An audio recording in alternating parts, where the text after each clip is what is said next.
बेटा टॉपिक लिखो आज का फ्री एक्सपांशन।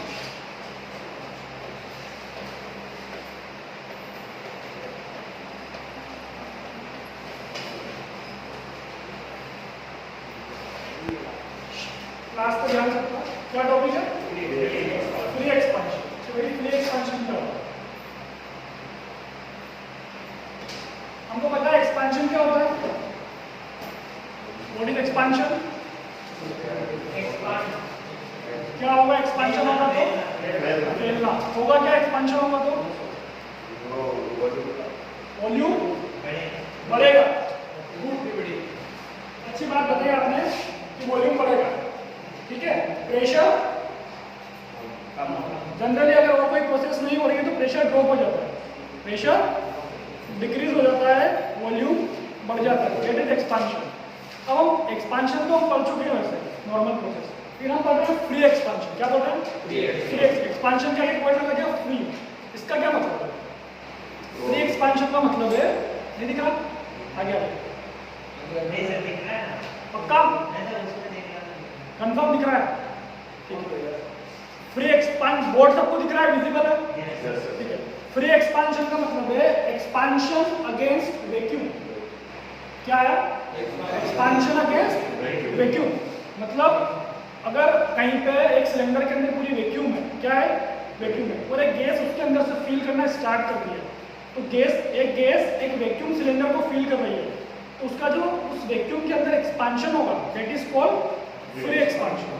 अच्छा, अगर वैक्यूम के अंदर एक्सपांशन होगा तो क्या कोई रेस्ट्रिक्शन होगा फ्लो में वैक्यूम के अंदर? जैसे कि एयर के अंदर जब कोई गैस मूव करती है तो एयर रेजिस्टेंस प्रोवाइड करता है। क्या करता है? प्रोवाइड। लेकिन वैक्यूम में क्या होता है? अगर आप लोगों ने साइंस पढ़ी तो वैक्यूम में कभी भी कोई रेजिस्टेंस नहीं होता। फ्लो के अगेंस्ट कोई भी रेजिस्टेंस नहीं होता, समझा? वैक्यूम में फ्लो के अगेंस्ट कोई भी रेजिस्टेंस नहीं होता, ठीक है ना। मतलब resistance offered will be zero. Resistance offered will be zero. So I can define free expansion as unrestricted expansion. Unrestricted expansion, the expansion in which no restriction of flow or the expansion against vacuum is called free expansion. तो हमें definition समझ रहे हैं, okay? Clear है definition free expansion क्या होता है?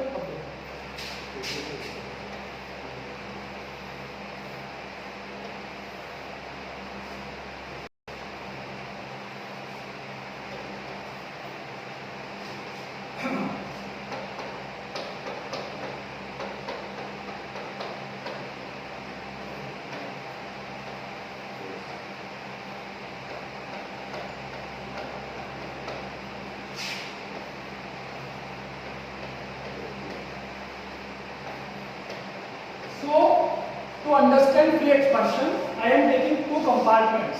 Okay? In compartment A gas is filled, which is at pressure P, volume V, temperature T. Okay? And compartment B है वो vacuum only. Compartment B के अंदर क्या है? Only vacuum. मतलब खाली, कुछ भी नहीं है, एयर भी नहीं है वहाँ. ठीक है? अब क्या होता है? इनके बीच में मैंने एक बॉल लगा है. क्या लगा रखा है? बॉल. ठीक है? तो क्या करता हूँ मैं? इस वॉल को ओपन करता हूँ. क्या करता हूँ? ओपन होगा. जैसे ही वॉल ओपन होगा, when the wall opens, gas क्या करेगी? गैस बिल्कुल यहाँ से इस कंपार्टमेंट में से ए में से बी कंपार्टमेंट में मूव करेगी. ठीक है? और उसको फिल करेगी. गैस की क्या प्रॉपर्टी होती है? जितना उसको वॉल्यूम दोगे उस वॉल्यूम को फिल कर देगी. चाहे 1 लीटर या 5 लीटर, जितना वॉल्यूम दोगे सबको फिलअप कर देगी. ठीक है? तो यहाँ पे एक्सपांशन होकर इसको फिल करें. ठीक है ना? तो यहाँ पे जो एक्सपांशन हो रहा है गैस का, that is called as free expansion. That is called as free expansion because the expansion is against vacuum. Expansion is against vacuum. Okay, चलो ठीक है. तो एग्जांपल समझ आया?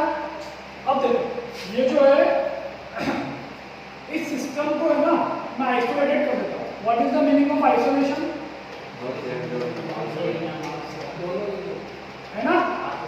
जिसमें से मास नहीं बाहर निकालेगा, एनर्जी भी बाहर नहीं जाएगी. तो क्या इस सिस्टम में से हीट बाहर जा सकती है? नहीं जा सकती. तो बेटा वेरी इंपॉर्टेंट, आप ध्यान रखना, पहला पॉइंट लिख रहा हूँ कि डेल्टा क्यू जो है क्या है, 0 है। Why? Because I am considering it as a isolated system. I am considering it as a isolated system, ठीक है। ओके, तो अपन ने हीट की बात करी, अब बात करते हैं वर्क, इसकी बात करते हैं। प्रोसेस फ्री एक्सपांशन है, और फ्री एक्सपांशन प्रोसेस में क्या हो रहा है कि कोई भी रेस्ट्रिक्शन नहीं हो रहा है ना, रेस्ट्रिक्शन नहीं है, तो क्या होगा, वर्क 0 होगा। वर्क तभी होता है जब कोई रेस्ट्रिक्शन प्रेजेंट होता है किसी चीज के अगेंस्ट। याद करो थर्मोडायनेमिक्स में जब वर्क की डेफिनेशन लिखाई थी तो वहां पे क्या लिखा था, याद है? Work is defined as sole effect was to raise 1 kg of mass, लिखा था। वर्क को कैसे डिफाइन किया था कि 1 kg मास को उठाना है, sole effect was to raise, है ना, some mass for some height, then we will say work is done. तो यहाँ पे ऐसा कुछ भी नहीं हो रहा है, कोई रेजिस्टेंस नहीं, यहाँ पे क्या है, कोई भी रेजिस्टेंस नहीं है, रेजिस्टेंस नहीं है, resistance is 0, so work will be 0, work will be 0। तो रिमेंबर बेटा, बार बार क्वेश्चन पूछा जाता है, इन फ्री एक्सपेंशन वर्क क्या होता है, 0, work is 0। Why? Why? Because there is no resistance to overcome, that's why work is 0. Okay, now what is first law of thermodynamics? For a process, du minus बोलो बोलो, du minus 1, बेटा सही बोलो, बोला minus है ना, हाँ minus है ना, कहाँ पे माइनस है? ये du minus no, du plus है, करेक्ट है, ठीक है। हीट कितना है, हीट कितना है, 0, और कितना है, 0। तो ये गया 0, ये गया 0, तो du क्या है, 0। इंटरनल एनर्जी का change 0, it means initial internal energy is equal to final internal energy. तीनों पॉइंट क्लियर है ना। थर्ड पॉइंट क्या है, इंटरनल एनर्जी में चेंज कितना है, 0। I will give time for writing 1 minute। Fourth, अब क्या लिखा है, क्या लिख रहे हैं, 4 पॉइंट। अगर हम पढ़े तो हम जानते हैं आइडियल गैस के लिए internal energy is a function of temperature only, that is your joules law. Which law, joules law. Internal energy is a function of temperature only, मतलब टेम्परेचर में चेंज होगा तो इंटरनल एनर्जी में change होगा, नहीं होगा तो दोनों में चेंज नहीं होगा। तो अभी इंटरनल एनर्जी में चेंज कितना था, 0, मतलब टेम्परेचर में चेंज कितना होगा, 0, मतलब इनिशियल टेम्परेचर किसके बराबर आएगा, ठीक है। और पिछला पॉइंट तो हो गया था, इंटरनल एनर्जी इनिशियल किसके बराबर थी, आगे बढ़ो, आगे बढ़ते।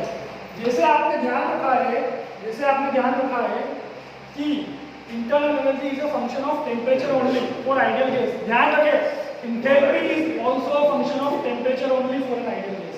क्या बोला मैंने, एंथैल्पी मतलब H is a function of temperature only. किसकी बात हो रही है बेटा, आइडियल गैस की बात हो रही है। तो मतलब क्या हो गया, मतलब क्या हो गया, H1 is equal to H2। कौन सी प्रोसेस में, कौन सी प्रोसेस में, फ्री एक्सपांशन में। फ्री एक्सपांशन में इनिशियल एंथैल्पी किसके बराबर है, फाइनल एंथैल्पी, ठीक है। But we know what we know, H is equal to PV U plus PV H is equal to U plus PV। Now देखो मैंने क्या बताया आपको कि H सेम रहेगा, क्या हो रहा है, H सेम रहेगा, U तो हमें पता है सेम है ही सही, मतलब क्या होगा कि P और V का मल्टीप्लिकेशन भी सेम होगा। अच्छा बताओ, इसको सेम होना है, कांस्टेंट होना है, ध्यान दो नहीं समझ आएगा, ये कांस्टेंट है, ये क्या है, हमने प्रूफ कर दिया, इसको होना है, इसको भी तो सेम होना पड़ेगा। मतलब क्या करना पड़ेगा कि P1 V1 is equal to क्या होना पड़ेगा, P2 V2, या P और V का प्रोडक्ट क्या होना पड़ेगा, कांस्टेंट बेटा। ये अगला पॉइंट कौन सा आया, 6th पॉइंट, कौन सा पॉइंट आया, समझ में आया बेटा। अभी बहुत से पॉइंट आने वाले हैं, जो पढ़ रहे हैं अपन पूरा खोल के पढ़ रहे हैं, कहीं से कहीं दिक्कत नहीं आएगी, समझ आया।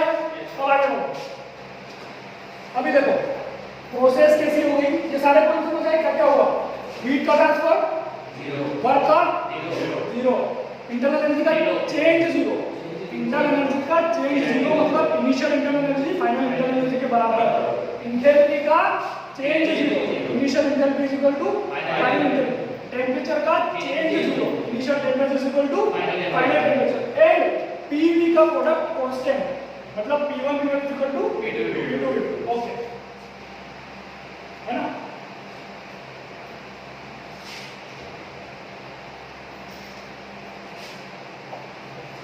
सो हम लिखते हैं कि हीट ट्रांसफर जीरो है, क्या है हीट ट्रांसफर जीरो है, लेकिन process is not edible, process is क्यों क्योंकि प्रोसेस कौन सी है, फ्री एक्सपेंशन है ना, और हमने लिखा कि delta T zero dt zero है ना, लेकिन प्रोसेस इज नॉट आइसोथर्मल, बेटा ये समझने वाली चीज है, यहाँ गलती मत करना, ये पॉइंट बहुत इंपॉर्टेंट है। इनिशियल पॉइंट तो अपने समझ लिए कि ऐसा ऐसा होगा, लेकिन टेम्परेचर में चेंज नहीं हो रहा है, लेकिन इसका ये मतलब नहीं है कि प्रोसेस आइसोथर्मल है। क्यों बताता हूँ बताना बहुत जरूरी है। देखो ये है आइसोथर्मल प्रोसेस, कैसी प्रोसेस है, टीएस डायग्राम बनाता है, तो आइसोथर्मल प्रोसेस कैसे बनेगी है ना, क्योंकि टेम्परेचर क्या है, तो आइसोथर्मल है, टेम्परेचर कांस्टेंट है, या फिर इधर बनाना चाहो तो ये बन जाएगी ना, कोई प्रॉब्लम नहीं। अब देखो टेम्परेचर कांस्टेंट हो गया, लेकिन अगर फ्री एक्सपांशन का, इसका फ्री एक्सपांशन का डायग्राम बनाता हूं तो ऐसा डायग्राम कभी भी नहीं बनता, इसमें क्या हो रहा है ध्यान से समझना बेटा, ये पॉइंट नहीं बताया आपने, ये हो गया आइसोथर्मल, क्या हो गया आइसोथर्मल, ठीक है, लेकिन इसमें टेम्परेचर का चेंज होता है, क्या होता है, लेकिन इनिशियल टेम्परेचर और फाइनल टेम्परेचर सेम होता है। अब ये डिफरेंस है दोनों, ये डायग्राम बना लेना बहुत इंपॉर्टेंट है, कोई भी पूछे तो ये डायग्राम निकाल लेना, उसमें इनिशियल टेम्परेचर और फाइनल टेम्परेचर सेम है, आइसोथर्मल में भी इनिशियल फाइनल टेम्परेचर सेम है, लेकिन आइसोथर्मल में इन बिटवीन जितनी स्टेप है वहां पे भी टेम्परेचर सेम है, फ्री एक्सपांशन में ऐसा नहीं है, फ्री एक्सपांशन में टेम्परेचर का चेंज होता है, only initial and final temperature are same. फिर बता रहा हूं, गलती मत करना, ऐसे ही इंटरनल एनर्जी के साथ भी होगा, only initial internal energy same to final, लेकिन इन बिटवीन चेंज होगा, ऐसे ही इंथैल्पी के साथ भी होगा, ठीक है। अब बात करते हैं,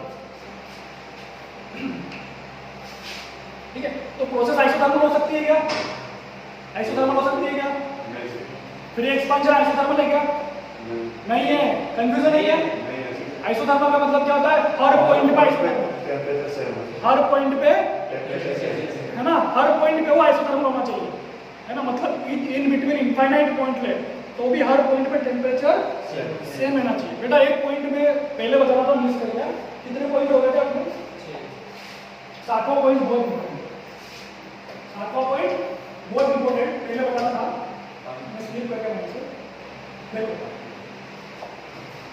फ्री एक्सपांशन कौन सी प्रोसेस, फ्री एक्सपांशन में लिखना, इट इज हाईली इरिवर्सिबल, कैसी प्रोसेस है, क्यों, वाई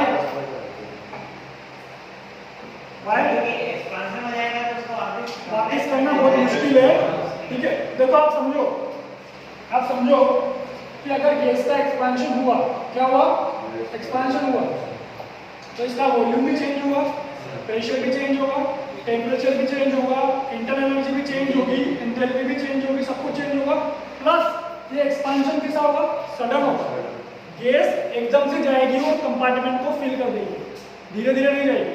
और रिवर्सिबल प्रोसेस क्या होती है, क्वासी स्टैटिक मतलब इनफाइनाइट स्लोनेस, ये प्रोसेस इनफाइनाइटली स्लो हो रही है नहीं, ये तो क्या हो रही है, फास्ट हो रही है, सडन हो रही है, कैसी हो रही है?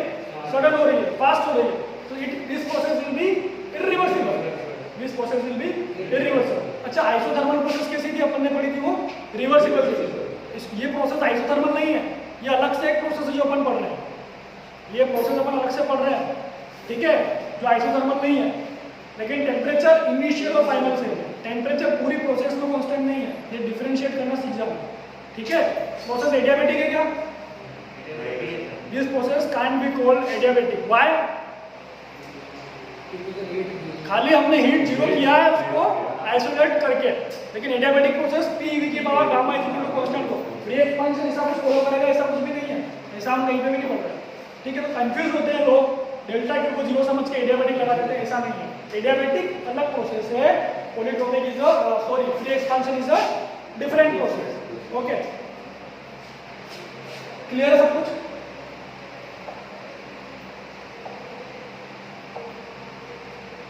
तो यहाँ पे PdV वर्क क्या होगा बताओ?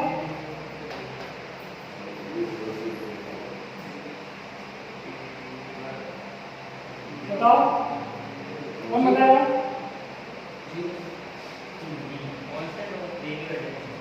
हाँ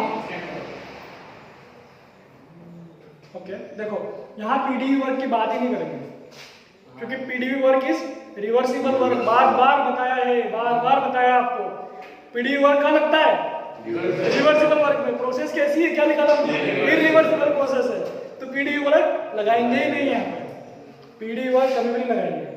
तो ये सारे कॉन्सेप्ट थे छोटे छोटे फ्री एक्सपेंशन के जो मैंने आपको समझाया, ठीक है। लेकिन यहाँ पे एक चीज है, इस प्रोसेस को फिर क्या बोले? आइसोथर्मल नहीं बोल सकते, एडियाबेटिक नहीं बोल सकते, अलग से एक प्रोसेस है, ठीक है। लेकिन इसको आइसोएंथैल्पिक बोलते हैं, आइसोएंथैल्पिक। इसमें क्या होता है कि इंटरनल एनर्जी सेम नहीं रहती है, इनिशियल फाइनल सेम है, थ्रू आउट सेम नहीं है, लेकिन एंथैल्पी सेम रहती है, एंथैल्पी सेम रहती है, इसलिए इस प्रोसेस को आइसोएंथैल्पिक प्रोसेस कहा जा सकता है। एक ही चीज है जो हमें मिलेगी, क्या मिलेगी? एंथैल्पी। एक ही एक प्रॉपर्टी है जो हमें मिल रही है जो थ्रू आउट सेम रहेगी, दैट्स व्हाई इस प्रोसेस को क्या बोलेंगे? आइसोएंथैल्पिक बोलेंगे। क्लियर है बेटा? ठीक है, इसको लिखते हैं, इसको बंद कर दो, ज़्यादा हो गया।